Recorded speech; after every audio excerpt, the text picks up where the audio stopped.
20 tahun jejak gelap bos minyak Riza Khalid.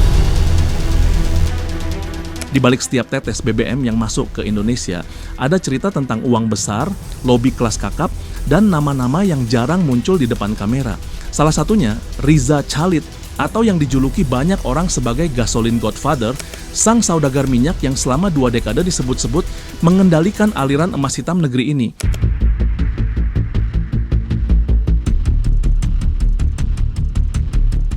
Bagaimana seorang pria kelahiran 1960 ini membangun kerajaan bisnisnya dari jalur impor hingga kini jadi buronan internasional dengan tuduhan korupsi triliunan rupiah. Mari kita bedah lapis demi lapis. Awal jaringan, petrol dan masa keemasan. Awal 2000-an, Indonesia masih sangat bergantung pada impor BBM. Disinilah Petrol, anak usaha Pertamina berbasis di Singapura, berperan sentral.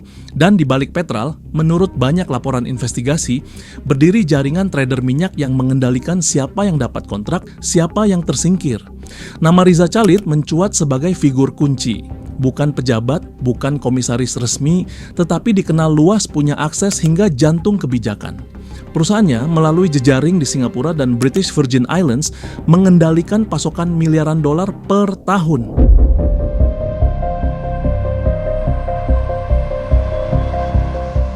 Kasus Zatapi di sekitar 2008 sudah memberi sinyal.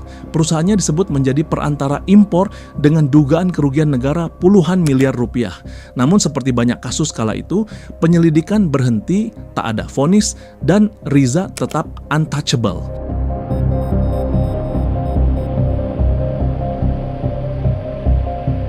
Dua 2015 runtuhnya Petrol and Skandal, Papa minta saham. Titik guncang pertama datang di 2015. Pemerintah kala itu membubarkan Petrol setelah audit forensik menunjukkan banyak celah penyimpangan. Audit itu menguak pola tender yang hanya menguntungkan segelintir trader, di mana Riza disebut-sebut sebagai salah satu penguasa Ring 1. Di tahun yang sama, publik dihebohkan oleh rekaman skandal Papa minta saham, percakapan antara Ketua DPR Setia Novanto, Riza Khalid, dan pihak Freeport. Gua ketawa aja. Patron dulu. Kalau udah jalan 5 tahun baru saya ikut. Diganggu. Ya enggak. Dia juga mau mulai itu. Pelan-pelan sekarang. Gua berani hantam. Akhirnya dia bikin pabrik gula dulu di NTT. Gitu. Hati-hati Pak. Betul Pak. Saya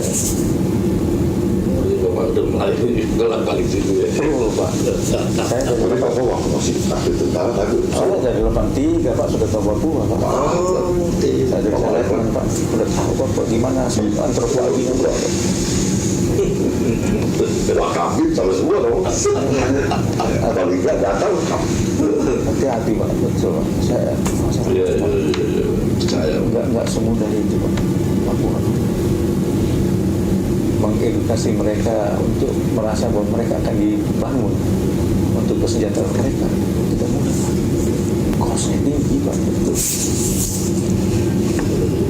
Kita bangun sekolah, kita bangun rumah sakit, dan miliaran ternyata.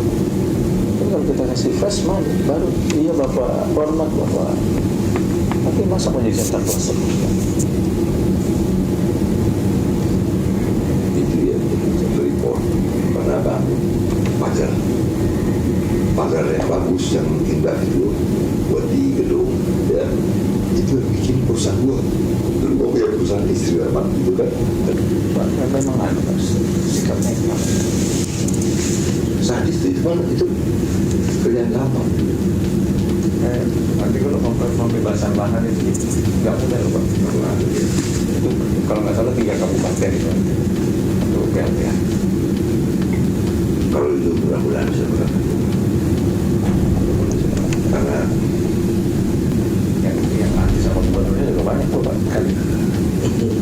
Yang dulu sakit hati sama gubernurnya sekarang udah mulai kuat loh Pak. Jadi Wagub itu belum tentu sejalan Pak sama gubernur. anak buahnya Pak Adi. Papua. Coba tolong dimatangkan Pak. Nanti saya dikasih tahu saham mengenai saham tadi. Ya saham. Saya katakan apa itu ada. Ya.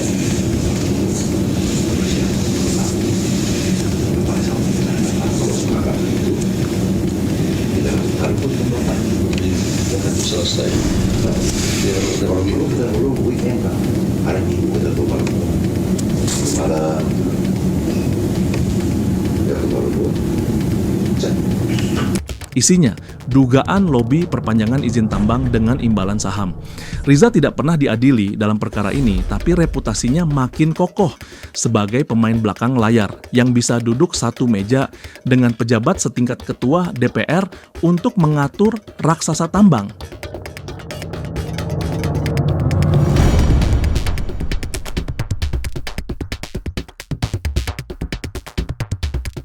Strategi baru dari impor ke infrastruktur.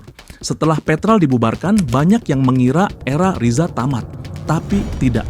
Jejaknya pindah ke hilir logistik.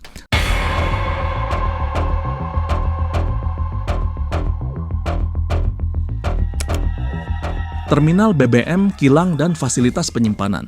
Sekitar 2018 muncul nama Navigator Khatulistiwa dan Orbit Terminal Merak OTM, dua perusahaan yang belakangan disebut penyidik Kejaksaan Agung terkait penyimpangan besar.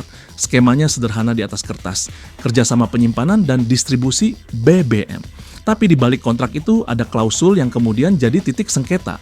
Aset strategis negara yang seharusnya kembali ke Pertamina setelah 10 tahun malah menguap dari perjanjian. 2018-2023, masa tenang sebelum badai. Selama 5 tahun, skema ini berjalan mulus.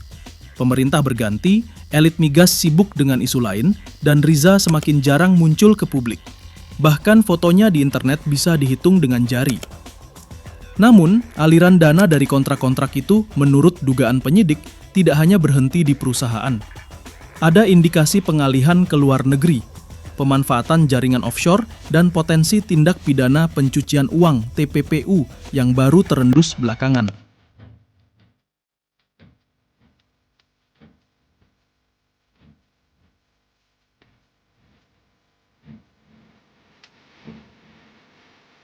(2025) Tersangka, DPO, dan dibongkar Prabowo.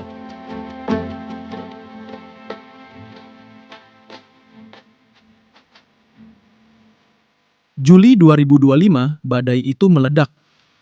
Kejaksaan Agung mengumumkan 9 tersangka baru dalam kasus tata kelola minyak mentah dan produk kilang periode 2018-2023. Salah satunya Muhammad Riza Khalid sebagai beneficial owner OTM dan Navigator Khatulistiwa. Kerugian negara, menurut laporan awal, triliunan rupiah. Bahkan beberapa media menyebut ratusan triliun.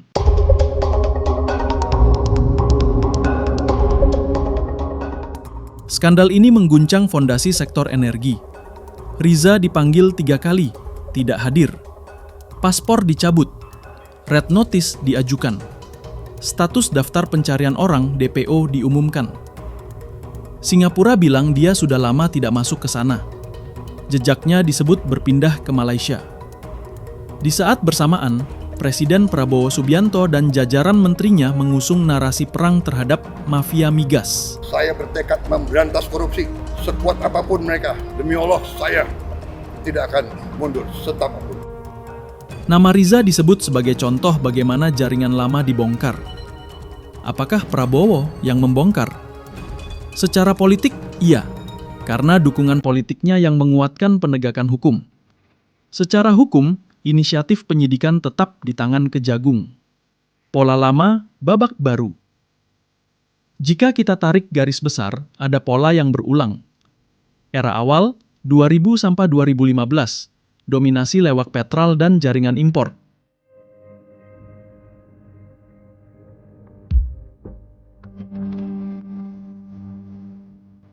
(2015) guncangan besar, tapi tidak tumbang total.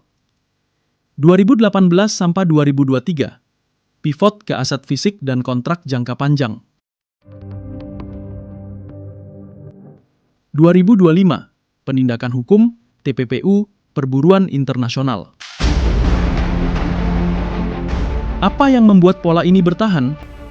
Keterhubungan antara bisnis, birokrasi, dan politik.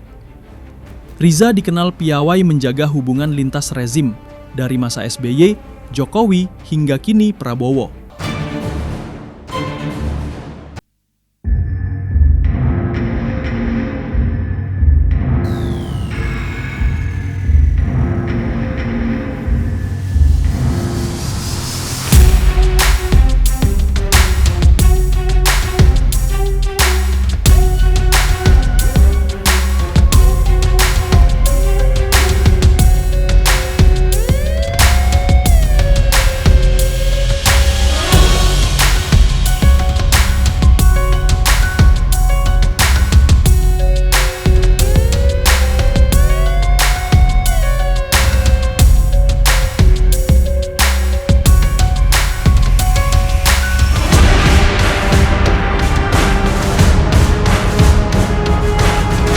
Kerugian triliunan rupiah.